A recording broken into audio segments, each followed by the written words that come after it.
Hey everyone, Spencer Fan 937 here, and today I'm reviewing Hiro. So, Hiro obviously is a character that was actually not even in the original books, but actually he was introduced in a movie called Hero of the Rails. Um, so basically, his story is that he was essentially the first engine on Sodor, and he was brought before any of the other engines like Thomas or Gordon or James or any of that. And he was one of the first engines purchased by the Northwestern Railway. At some point, though, he was neglected and got lost. And, well, shortly after he came over, eventually he was basically forgotten. And in the movie, which is like, I think from, yeah, 2009 or something like that. So it's kind of old. But in the movie, Thomas finds him and he tries to, like, repair and save him. And I don't remember the exact details, but I know Spencer's in it. Spencer Fan 937. So, obviously that makes the movie better, infinitely better. No, I'm kidding. But in all seriousness, the movie I thought was all right. And basically, Hiro ultimately gets restored to his former glory, and he is sort of assimilated back into the railway. And ever since then, he's been a character. And I've always thought he was just cool because, most of the engines on Thomas are usually just British engines, or, maybe there's an American here or there. But for the most part, they're usually just, British or Anglo American. So I think it's cool that we actually have, a foreign engine, which is Japanese. So for those of you who don't know, Hero's supposedly from Japan, and he came here, I don't know, probably sometime in like the 50s or something like that. I don't know. The details are a little bit murky since he didn't really have any like appearances before like before the transition into animation. So presumably he lived in Japan, and in the movie he was known as the Master of the Railway. And he obviously isn't really up to that former glory anymore, but still, he's just a really cool character and has a really interesting backstory. So that's about all you need to know about Hero. If you want to watch Hero the Rails, you could probably find it on DVD or something. But if you want to learn more, I think he's still around the television series, and his models are actually still around. You could actually pick up a Hero model. Not this one, but there are others. Um, so, anyways, let's start with a review. So, the first thing that probably pops out to you is the contrast between his black livery and his red wheels, which is pretty true to the character.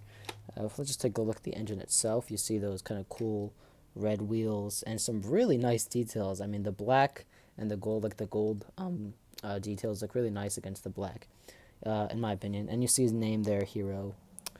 And then this is basically just mirrored on the other side. You got the cab over there and his boiler and whatnot. And these are the cool details here. His name's there as well.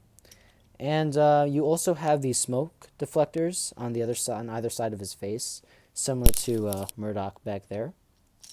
And you just have this nice kind of welcoming face, pretty true to the movie, I'd say. So that's kind of cool. I don't know if my camera will focus. That'd be nice if it would once in a while.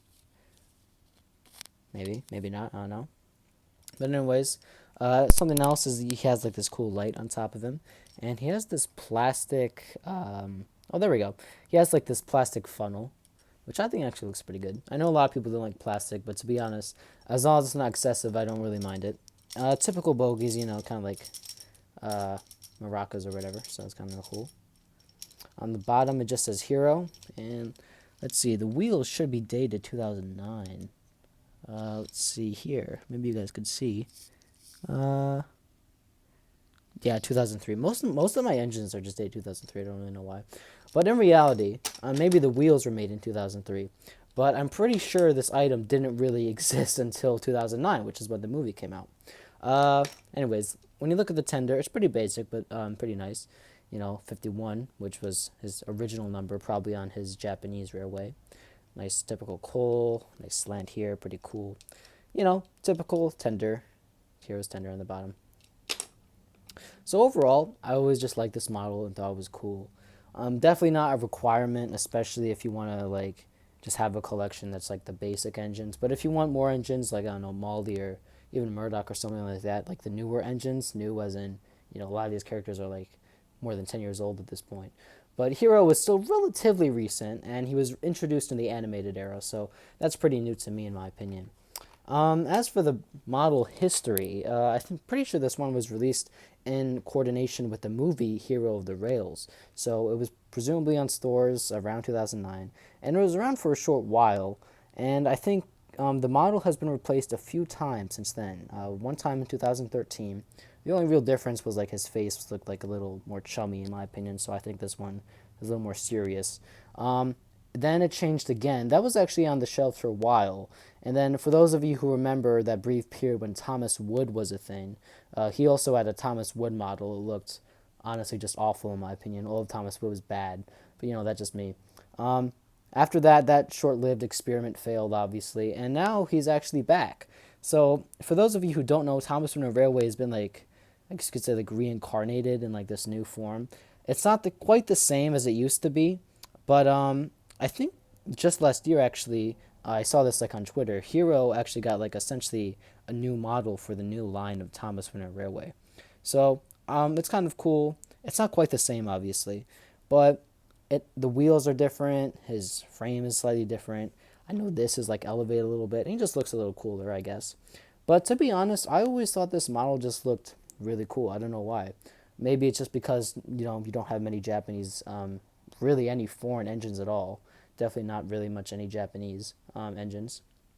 And black against gold and red isn't really a common color scheme, and in my opinion, it actually looks really cool. I don't know. I mean, that's about it from me on this review, but I always thought the engine looked cool, and I don't know. I'm interested what you guys think. Do you guys own Hero? If not this one, do you own the one from 2013, or God forbid the Thomas Wood? No, I'm kidding. But in all seriousness, if you like this review, you could give it a like if you want, and check out my other reviews. I have some other reviews coming on the way as well. So if you're interested in those, stay tuned, and thanks for watching.